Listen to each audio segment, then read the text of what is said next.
Ever hear of a little series about a vampire detective? I mean, that would be a silly concept. A vampire sets out to help solve crimes perpetrated by someone like him, someone stuck between the living and the dead.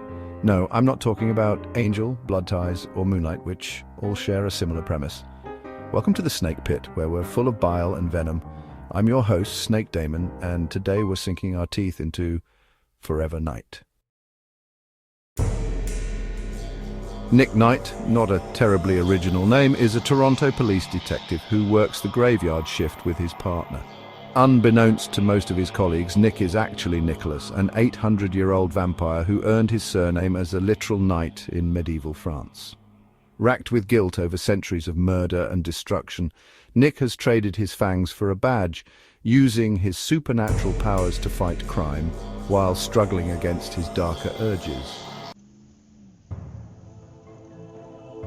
To maintain his secret, Nick claims to suffer from photodermatitis, a rare skin condition that keeps him out of the sunlight, and survives on bottled animal blood, much to the disgust of his fellow vampires. The only human aware of his true nature is Natalie Lambert, a medical examiner and close confidant who hopes to help Nick find redemption.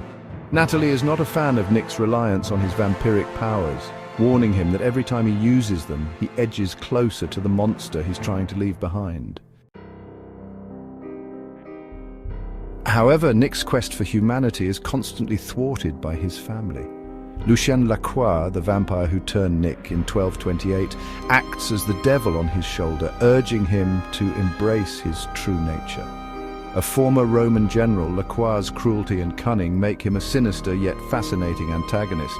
Meanwhile, Jeanette Ducharme, Nick's former lover and another vampire turned by Lacroix, runs a nightclub and acts as a reluctant ally, walking the line between scorn and sympathy for Nick's quest for redemption. The show balances Nick's personal struggles with his work as a detective, often connecting his current cases to moments from his centuries-long past, shown through flashbacks.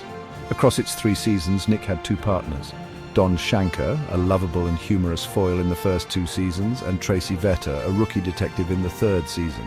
Tracy's arc introduces another vampire, Javier Vachon, who complicates her perception of the world and her feelings for Nick, though she remains unaware of Nick's secret.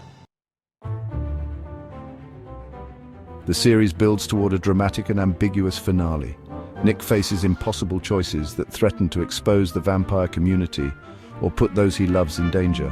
In the end, Nick seemingly sacrifices himself to save his humanity and protect Natalie, leaving viewers to interpret his fate. When it comes to vampire TV, Forever Knight remains a fantastic standout. The acting, the eerie atmosphere, and the unsettling vampire designs evoke the creepiness of 1979's Salem's Lot.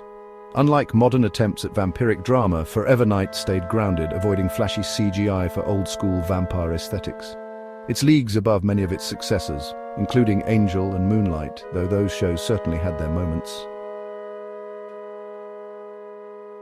And thankfully, Forever Knight has so far avoided the curse of a fatal reboot. We all know what would happen.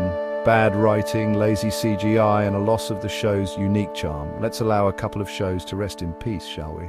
Alongside another 80s gem, Werewolf. Forever Knight gave us one of the best vampire shows ever made. Maybe there's a lesson in there for modern Hollywood, if only they'd listen. I'm Snake Damon, and this has been the Snake Pit. Don't forget to subscribe and hit that bell, like the video, and leave your opinions in the comments, where I won't read them.